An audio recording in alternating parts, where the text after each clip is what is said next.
Hello and welcome to Awaz News. I'm Kubra Ali and I'll be taking you through big news across Canada. Homicide unit investigating death of 70-year-old woman in North York, Toronto police.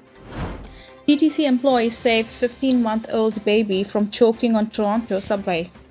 4 people, including 2 kids, transported to hospital after explosion at Kitchener home. Ontario looking to poach healthcare workers from other provinces to fill shortages.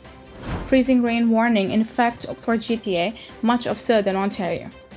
Mayor Tory announces new grant aimed at supporting small businesses impacted by transit construction.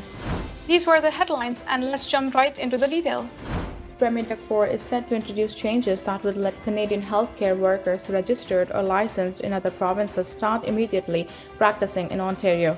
Currently, healthcare professionals must be registered with one of the Ontario's health regulatory colleges before working in the province. However, in an effort to overcome bureaucratic delays, Ontario is prepared to loosen those rules. The Ford government said it will introduce these legislative changes in February. This announcement comes just after Ford announced the province's plan to invest in private clinics to perform more procedures. Critics have raised concerns about how healthcare staff could be inclined to leave the public sector for better pay and hours, resulting in more severe staffing shortages.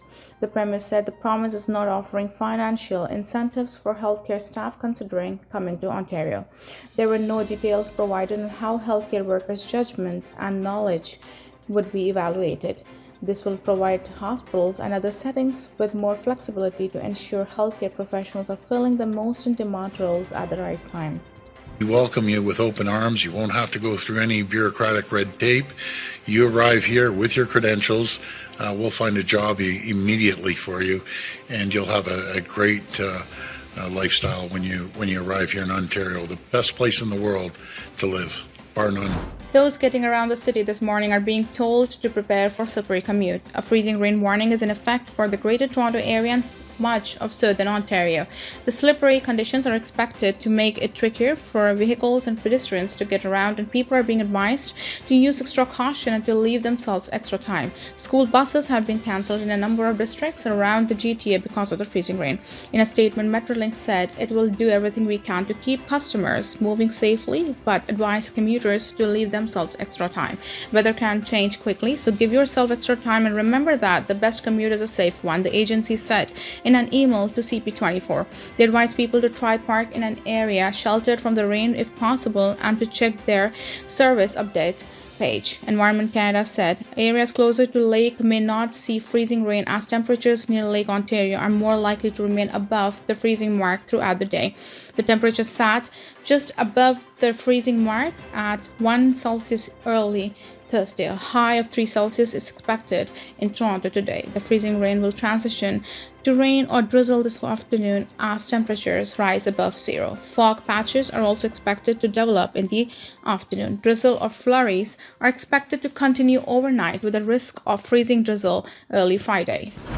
4 people, including 2 children, were transported to hospital after an explosion at home in Kitchener late Wednesday night, police say.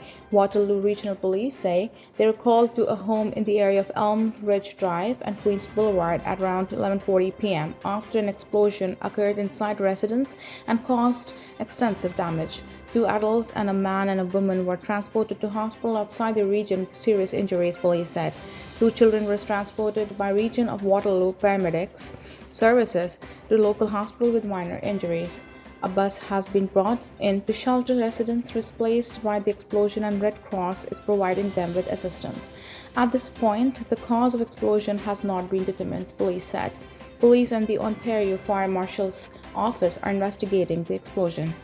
A new program will provide grants of up to $50,000 to business improvement areas and other community organizations to address the unintended effects that transit construction can have on local businesses, Mayor John Tory announced on Thursday. The Transit Expansion Construction Mitigation Grant Program, launched by the City of Toronto in partnership with FEDIF, Ontario and Metrolinx, will be made available for BIAs on non-profit organizations and charities demonstrating a strong local business involvement. Metrolinx has been widely criticized for its handling of the Crosstown project, which has caused heavy construction along Eglinton Avenue for more than a decade and led to hundreds of business closures, according to the Toronto Association of Business Improvement Areas Executive Director John Kiro. Metrolinx says that projects like the Eglinton Crosstown will bring generational benefits to local communities.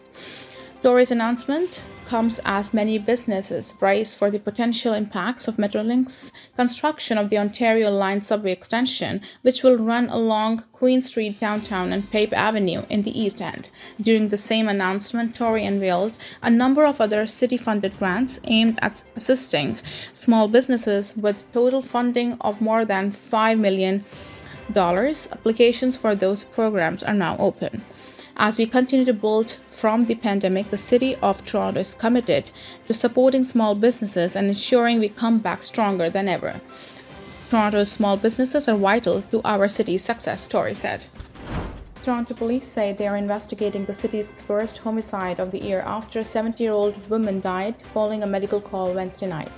Police said they attended a medical call in the area of Finch Avenue East and Seneca Hill Drive at around 8:15 p.m. Wednesday night.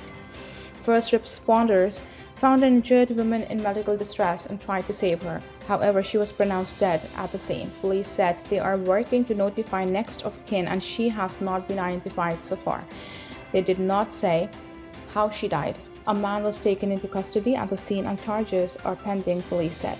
They said no other details are being released at the moment.